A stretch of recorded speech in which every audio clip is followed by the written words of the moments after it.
Hello views, welcome to DJMS Tamil channel. Mahanadi சீரியலுக்கான upcoming எபிசோட்ல அரசு, அஜய், அப்புறம் அவங்க தங்கச்சி பாட்டிமா எல்லாரும் வந்து கார்ட்ஸ் விளையாடிட்டு இருக்க தருணத்துல காவேரி அந்த பக்கம் வர உடனே, பாட்டிமா நீ விளையாடுறியா, எனக்கு விளையாட தெரியல அப்படின்னு சொல்லிட்டு சொல்ல, உடனே வாங்க நீங்களும் விளையாடலாம் அப்படின்னு சொல்லிட்டு அஜயோட தங்கச்சியும் சொல்ல, தெரியாதவங்க எதுக்கு இந்த விளையாடெல்லாம் வந்து விளையாடணும் அப்படின்னு அன்பரசும் சொல்றாரு. அந்த டைம்ல விஜய் அங்க வராரு. விஜய் கொஞ்சம் கொஞ்சமா இன்ஸ்ட்ரக்ஷன் கொடுக்கறதன் பேர்ல காவேரி அந்த ஆட்டத்துல வின் பண்றாங்க. அன்பரசு நாளைக்கு எல்லாரும் எப்படி போறது அப்படின்னு சொல்லிட்டு கேட்க ஆரம்பிக்கிறாங்க. அதுக்கு தாத்தா சொல்றாங்க, நம்மளோட கார்லயே எல்லாருமே போலாமே அப்படின்னு சொல்லிட்டு. ஆமா ஆமா, நீங்க சொல்றது கரெக்ட் தான், கண்டிப்பா நம்ம எல்லாரும் அந்த கார்லயே போயிடலாம். ஏன்னா காவேரி கண்டிப்பா வரமாட்டேன்னு தான் சொல்லுவா. ஏற்கனவே பொண்ணு பார்க்க வரும்போதே வரமாட்டேன்னு தானே சொன்னா அப்படின்னு சொல்றது கேட்ட காவேரி சொன்னது நான் வரமாட்டேன் அப்படின்னு, கண்டிப்பா இந்த ஃபங்க்ஷனுக்கு நானும் வருவேன் அப்படின்னு சொல்லிட்டு சிரிச்சுக்கிட்டே சொல்றது கேட்ட அன்பரசு ரொம்பவே எரிச்சல் அடைகிறார். காவேரியை பார்த்த அன்பரசு, என்ன நீ வரமாட்டேன்னு தானே சொன்ன, இப்ப மட்டும் எதுக்கு வர அப்படின்னு சொல்லிட்டு கேட்க, அன்பரசுவை பார்த்த விஜய், வரலன்னு சொன்னாலும் கேக்குறீங்க, இப்ப வரேன்னு சொல்றாங்க அதுக்கும் கேக்குறீங்க, அப்ப என்னதான் பண்ணட்டும் அவ அப்படின்னு சொல்லிட்டு சப்போர்ட் பண்ணி பேச ஆரம்பிக்கிறார். எங்க கிட்டலாம் பசுபதி நல்லா தானே நடந்துக்கிறாரு, எப்ப பாரு அவர் கெட்டவர்னே சொல்லிட்டு இருக்கே அப்படின்னு அன்பரசு கேட்க, உடனே விஜயும் பதில் சொல்ல ஆரம்பிக்கிறாரு.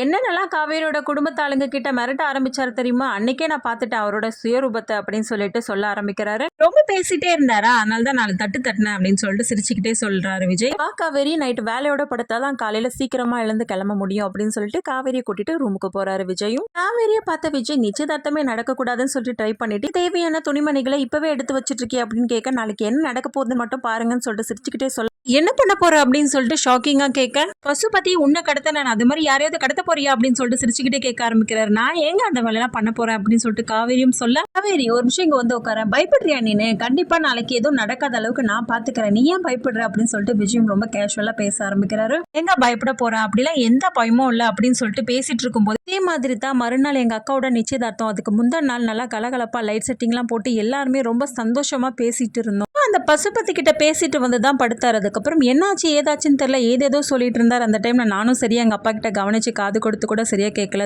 நல்லா தான் இருந்தாரு, திடீர்னு என்னாச்சு ஏதாச்சுன்னு தெரியல, பேச்சு மூச்சு இல்ல, ஹாஸ்பிட்டல் கூட்டு போயிட்டு வந்தோம், அவ்வளவுதான் எங்க அப்பா இறந்து போயிட்டேன்னு சொல்லிட்டாங்க. அதுல இருந்து நாங்க வரத்துக்கே அவ்வளவு கஷ்டப்பட்டோம் தெரியுமா, விடு காவேரி வருத்தப்படாத அப்படின்னு விஜய் சொல்ல, ஒன்னும் இல்லைங்க, அன்னைக்கு ராத்திரி எப்படி இருந்தது, ராத்திரி நாளைக்கும் நிச்சயதார்த்தமா அஜய்க்கு, இன்னைக்கு முந்தின நாள் நினைச்சு பார்க்கும்போது எனக்கு பழைய ஞாபகம்லாம் வந்துருச்சு அப்படின்னு சொல்லிட்டு ஆரம்பிக்க விஜயும் சமாதானப்படுத்துறாரு. கோவில பசுபதி மலர் இவங்க ரெண்டு பேரும் எல்லாரையும் இன்னும் வரவேற்க தருணத்தில் அன்பரசு, அஜய் அவங்க ஒய்ஃப் எல்லாரும் ஒரு கார்ல போய் இறங்குறாங்க. பின்னாடியே வந்து பாத்தீங்கன்னா இவங்க 3 பேரும் கார்ல போய் இறங்குறாங்க. தாத்தாவும் விஜய் இறங்கிட்டு அதுக்கப்புறம் காவேரியை ரொம்பவே கெத்தா இறங்க வைக்கிறாரு விஜய். மட்டும் இல்லாம ஏற்கனவே காவேரியை 2 பேர் பேசினாங்க, அவங்க எதிர வந்து பாத்தீங்கன்னா காவேரி இறக்கி சுத்தி முத்தி காட்டுறாரு, நகையெல்லாம் போட்டிருக்காங்களா அப்படின்ற மாதிரி சைகையிலேயே சிரிச்சுக்கிட்டே பார்த்து சலிச்சுக்கிட்டே போக, இந்த பக்கம் விஜய் என்ன பண்றாங்க, காவேரி தோல் மேல கை போட்டு கெத்தா போய் நிக்கிறாங்க. இதோட இந்த எபிசோட வந்து முடிச்சிருக்காங்க.